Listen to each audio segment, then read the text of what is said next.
अगर हमने सच दिखा दिया, अगर हमने हाथरस का सच दिखा दिया तो साहब हाफने लग गए। हमने कोरोना की कमियां दिखा दी तो साहब इनकी कमर टूट गई। अगर हमने सिस्टम को बेनकाब कर दिया तो ये इतने बेबस हो गए कि संवैधानिक संस्थाओं को टूल्स की तरह इस्तेमाल करने लगे, IT की छापेमारी करवाने लगे। दैनिक भास्कर अखबारों के दफ्तरों और मालिकों के घर पे छापामारी के बाद भारत समाचार के संपादक ब्रजेश मिश्रा के ठिकानों पर आयकर विभाग ने छापामारी की है।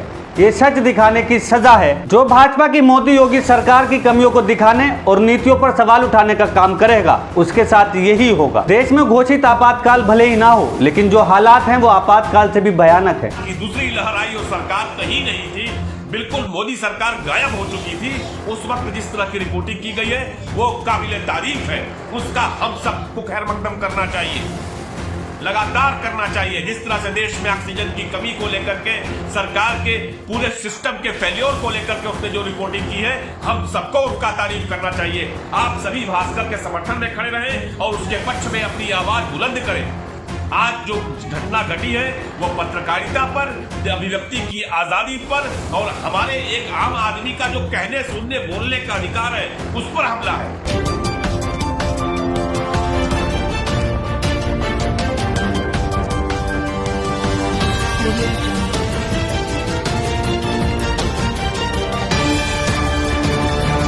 नमस्कार, आदाब, सत श्री अकाल। आप देख रहे हैं दी नेशन वॉइस। देश के सबसे बड़े मीडिया समूहों में से एक दैनिक भास्कर, उसके साथ साथ भारत समाचार न्यूज चैनल के ठिकानों पर भी आयकर विभाग द्वारा छापेमारी की गई है। चैनल के कार्यालयों के अलावा उसके संपादक ब्रजेश मिश्रा और स्टेट हेड वीरेंद्र सिंह के घरों पर और अन्य कर्मचारियों पर भी छापेमारी की गई है। भारत समाचार ने खुद इसकी पुष्टि की है। आयकर विभाग द्वारा उस चैनल पर कार्रवाई की गई है जो उत्तर प्रदेश की योगी सरकार की नीतियों के खिलाफ और लोगों के पक्ष में खबर दिखाने की बात करता है।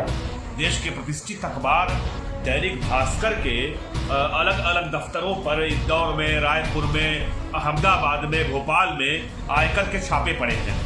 यह छापे इसलिए डाले गए हैं क्योंकि दैनिक भास्कर लगातार केंद्र की मोदी सरकार की नीतियों की आलोचना कर रहा था। लगातार भारतीय जनता पार्टी के जो तमाम मंत्री, खुद प्रधानमंत्री भी जो कलाकारी कर रहे थे कोरोना से निपटने में, जिस तरह से विफल रही है सरकार, उसको लेकर के लगातार रिपोर्टिंग कर रहा था।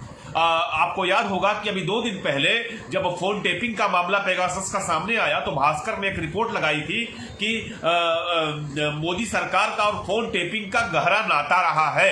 जब गुजरात में मुख्यमंत्री थे नरेंद्र मोदी, तब पर भी फोन टेपिंग कराया करते थे। यह खबर इनके वेब एडिशन में पब्लिश हुई थी। बाद में जैसा कि मेरे साथी बताते हैं भास्कर के कि काफी दबाव डाल करके वह खबर हटवा ली गई और आज सुबह इनकम टैक्स का छापा डाला गया है। पता लगा है कि कुछ संपादकों के घर पे, जो उनमें से कुछ मेरे परिचित हैं, उनके यहाँ भी छापा पड़ा है, अखबार के मालिकान के यहाँ भी छापा पड़ा है। और निश्चित तौर पे जिस तरह का कि ये टाइमिंग है, ये साफ बताता है कि सरकार दबाव डालने की कोशिश कर रही है अब अखबारों पर। जो अखबार सच सामने लेकर के आते हैं उन पर दबाव डालने की कोशिश कर रही है। ऐसे में क्या करना चाहिए, ये सबसे बड़ा सवाल है। सबसे अधिक अपेक्षा हमारी जो है वो पत्रकारों से है, देश भर के पत्रकारों से है। आज काला दिवस मनाया जाना चाहिए कि अगर संभव हो सके तो सभी पत्रकार अपने दफ्तरों में जाकर काली पट्टी बांध करके जाएं और अपना विरोध जताएं।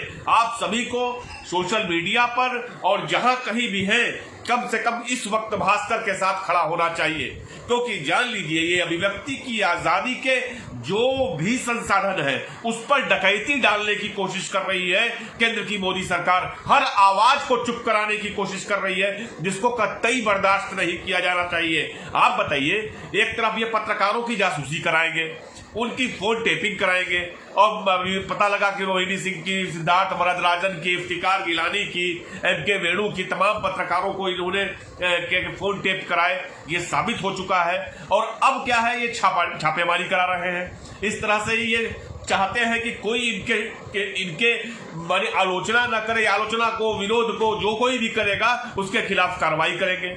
तमाम पत्रकारों को इन्होंने जेल भेज दिया, तमाम पत्रकारों को झूठे मुकदमे में फंसा दिया। ये डरे हुए हैं बुरी तरीके से।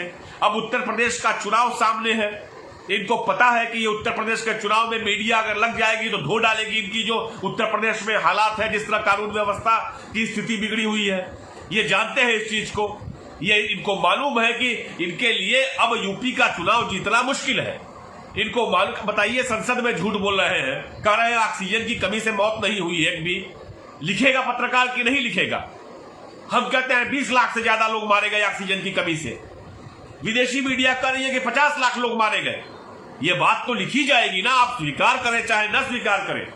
तो इसलिए मेरा सभी साथियों से अनुरोध है, जो अभिव्यक्ति की आजादी, पत्रकारों के मान, अखबार के सम्मान के साथ खड़े हैं, उन सभी को इस घटना पर विरोध जताना चाहिए। भास्कर की छापेमारी पर हम सबका विरोध करना चाहिए, जम करके विरोध करिए और आज का पूरा दिन इसी में लगाइए, क्योंकि ये बहुत जरूरी है। जान लीजिए कि अगर इस तरह दबाव डाल करके आवाजों को चुप, अखबार का मालिक हो सकता है कि कोई अखबार का मालिक सरकार से डरता हो, भयभीत होता हो, होते हैं लोग, तमाम तरह से कंप्रोमाइज होते हैं, लेकिन असल बात यह है कि सही वक्त पर सही तरह की खबर जो करेगा उसके साथ हम सब खड़े रहेंगे।